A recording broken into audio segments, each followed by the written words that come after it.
Assalamualaikum warahmatullahi wabarakatuh. Anak-anak sekalian, pada kesempatan ini kembali lagi kita untuk melanjutkan pembelajaran pendidikan agama Islam. Olehnya itu, jangan lupa mari kita berdoa sebelum memulai pembelajaran kita pada pagi hari ini. A'udzu billahi minasyaitonir rajim. Bismillahirrahmanirrahim. Raditu billahi rabban wa bil islami dina wa bi Muhammadin nabiyyan wa rasula. Rabbi zidni ilman warzuqni fahman. Amin. Baik, anak-anak sekalian, pagi ini kita masih melanjutkan materi kita tentang surah Al-Asr, ya.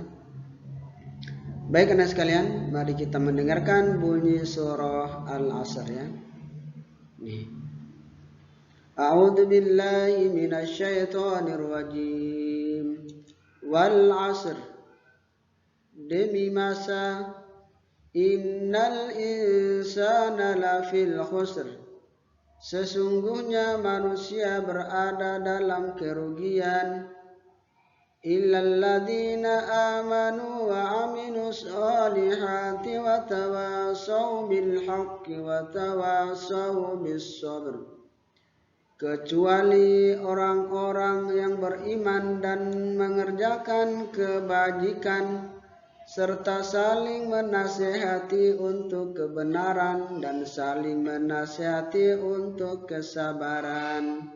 Nah, itu bunyi surah Al-Asr dan artinya.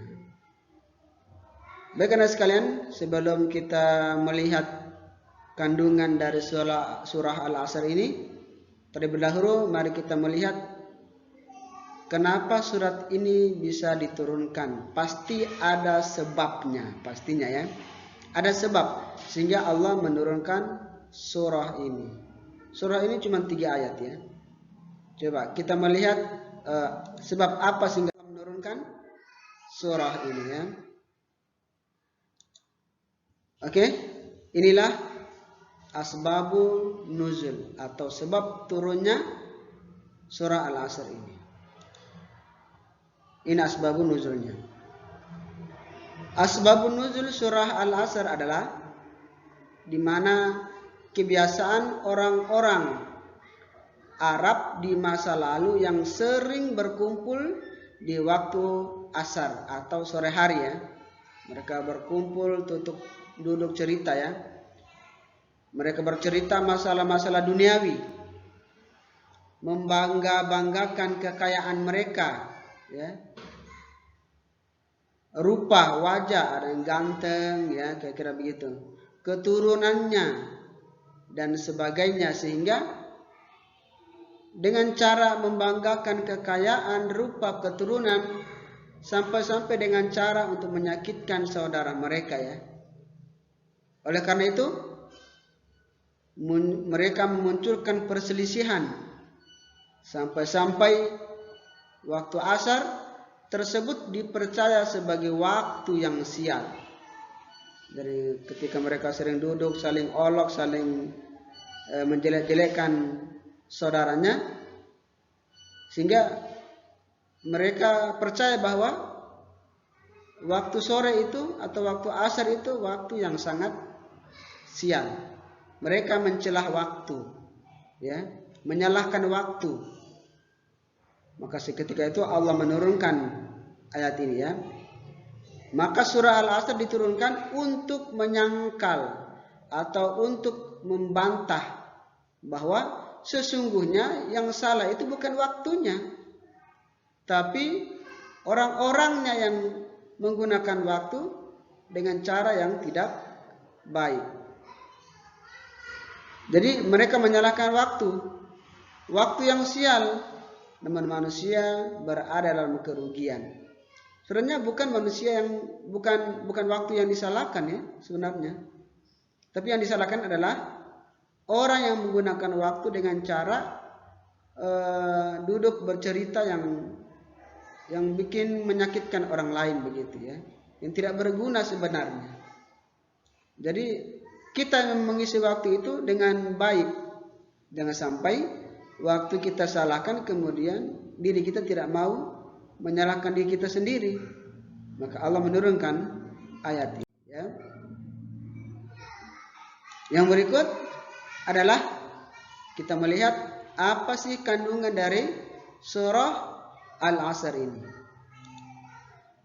Yang pertama adalah beriman kepada Allah Subhanahu wa taala. Itu mutlak.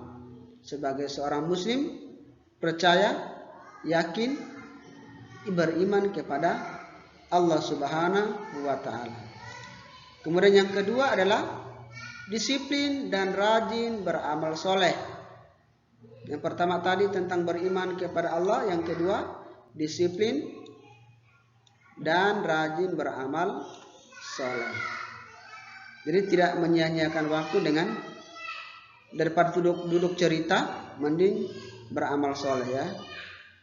Yang berikut adalah saling menasihati dalam kebaikan. Jadi kalau kita menasihati orang, nasihat yang dengan cara yang baik ya, tidak teriak-teriak ya.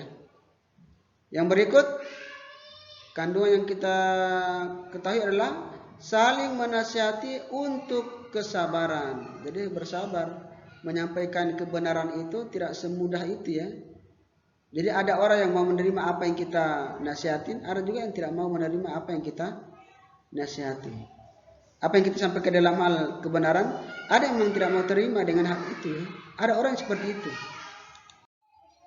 Oke anak-anak sekalian, yang berikut adalah nasihat Rasul kepada para sahabatnya dan umatnya, termasuk kita ini ya. Ada sebuah nasihat Rasulullah Sallallahu Alaihi Wasallam terhadap sahabat dan umatnya. Apa nasihatnya? Ini, agar selalu menggunakan waktu untuk hal-hal yang bermanfaat. Jadi hal-hal yang bermanfaat, waktu diisi dengan hal-hal yang bermanfaat. Jadi tidak seperti orang-orang Arab Badui tadi yang menceritakan hal-hal yang bikin menimbulkan perselisihan, pertengkaran di antara mereka. Apa sih contoh-contoh dari hal yang baik itu? Inilah contohnya. Yang pertama adalah kita senantiasa menjaga diri kita di saat kita masih muda sebelum datang masa tua. Di saat kita lagi kaya sebelum kita jatuh miskin. Yang berikut, ketika lagi sehat sebelum datang sakit. Kemudian waktu luang sebelum datang waktu sempit, waktu sibuk. Yang terakhir adalah masa hidup sebelum mati. Itulah kemudian waktu-waktu yang kemudian diberikan Allah Subhanahu wa taala kepada kita, sesungguhnya senantiasa dilakukan semasa-masa kita masih bisa melakukannya. Kita masih muda, beribadah, beramal soleh, punya kekayaan, berinfak, bersedekah. Di masa kita lagi sehat, gunakan untuk berzikir, beribadah pada Allah Subhanahu wa taala. Waktu luang kita gunakan untuk beramal soleh.